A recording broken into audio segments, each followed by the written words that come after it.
this project has been in the works for quite some time now, in bits and pieces and slowly coming together. And the Boston Pops has been involved only for the last, I don't know, 6 months ago or so.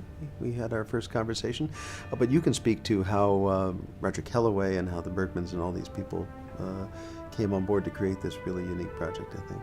Yeah, Roger is the perfect candidate to capture the musical interpretation of democracy, and that he actually grew up down the street here in Boston.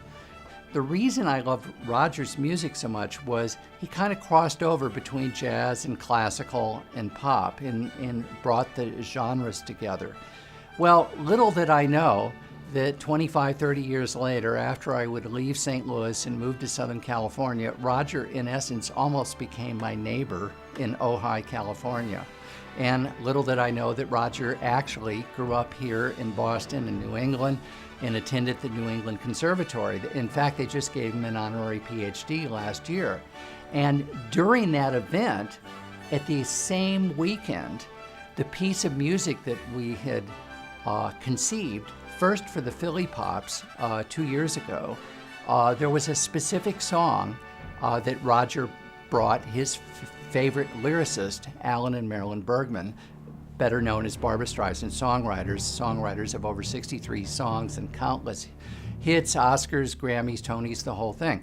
Well, they saw my pictures and they were inspired to write one song, and that song was called We the People. So, music by Roger Kellaway, childhood hero, now adult friend who brings in the Bergmans, and they had a relationship that introduced our song to Keith Lockhart and the Boston Pops. So at that point we had one song, then we had 2 songs, and now we have 5 original Bergman songs. And I agree with you, they're my, Roger and the Bergmans, I'm working with my heroes. They happen to be my friends now too, but they are my heroes. And even better, Roger started to pull in another friend. He had recently performed the arrangements for Clint Eastwood's Invictus. And when he visited with Clint, he started telling him about this project. And there is a written component, a verbal component, and that verbal component is based upon my life story that I wrote. And the Bergmans and Roger kept saying, well, who do you want to narrate this? Who do you want to narrate this? And suddenly I'm in their world, not mine. And Clint's name came up. And I went, and you said, oh, okay. Oh, yeah, that'll do, Clint. So consequently, we were extremely lucky to get Clint Eastwood, a true living American icon, or a Amer icon, as I like to say, to get him to record on audio the narration. And when you put it to music and underscore it, it's, you know it's the real thing. Yeah.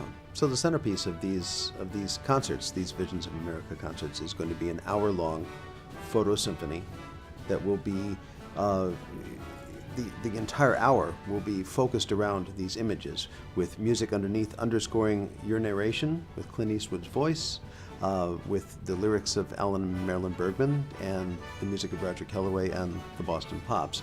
But something that's also interesting, I think, is that we've focused our entire season around this concept of America as defined by individuals within it, continually redefining itself, therefore. The whole idea of that's my vision of America, what's yours? And all of our concerts, even the ones that are not specifically Visions of America concerts, will include some element of your photographic work, some subset perhaps of the entire show, or maybe even something slightly different, choreographed to music that we think takes it in a slightly different direction. I mean, the possibilities are endless. You have a catalog of so many, probably tens of thousands of pictures, I would imagine, not counting the ones you didn't release. Yes, sure. And I'm not going to show you them all tonight. And they can really take you anywhere in the American landscape. They can take you down Bourbon Street for Mardi Gras. They can take you to the bustle of New York or Chicago. They can take you out to the Grand Canyon. And the great thing about the Boston Pops is we play music that is reflective of all those spaces as well.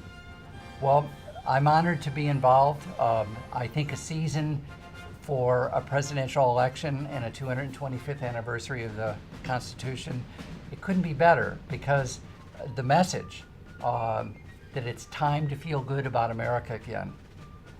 Couldn't be better at this moment in time.